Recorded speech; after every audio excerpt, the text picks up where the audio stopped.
തൊട്ട് മുന്നിൽ നിൽക്കുന്ന സമയമാണ്. നമുക്കൊന്നും ചെയ്യാൻ കഴിയാതെ തൊട്ടുമുള്ളതങ്ങനെ നിൽക്കുകയാണ്. ആ രണ്ട് സമയങ്ങളും നമുക്കൊന്നും ചെയ്യാൻ കഴിയാത്തതാണ്. ഒന്ന് കഴിഞ്ഞുപോയ ഭൂതകാലമാണ്, മറ്റൊന്ന് വരാൻ പോകുന്ന ഭാവികാലമാണ്. മൂന്നാമത്തെ സമയമുണ്ട്. നമ്മൾ വിശദീകരിച്ചുകൊണ്ട് പറയുകയോ, മൂന്നാമത്തെ സമയം നിനക്ക് ലഭിക്കുന്ന ഈ ദിവസമാണ്. നിങ്ങളോട് കടന്നു പോകുന്ന ഈ സമയങ്ങളും ഈ നിമിഷങ്ങളുമാണ്.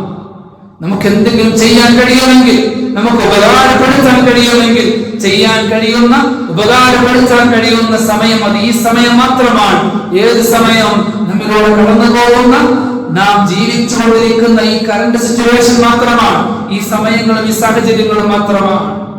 അതുകൊണ്ട് പരലോകത്ത് ലാഭം ചെയ്യാൻ വിചാരിക്കുന്ന ഒരു മനുഷ്യനെ സംബന്ധിച്ച്, ഒരു വിശ്വാസിയെ സംബന്ധിച്ച് അവൻ ചെയ്യേണ്ടത് തനിക്ക് ലഭിക്കുന്ന, തന്റെ മുന്നിലോട് കടന്നു വരുന്ന തൊട്ടടുത്ത നിമിഷങ്ങളെ, ഈ സമയങ്ങളെ കൃത്യമായി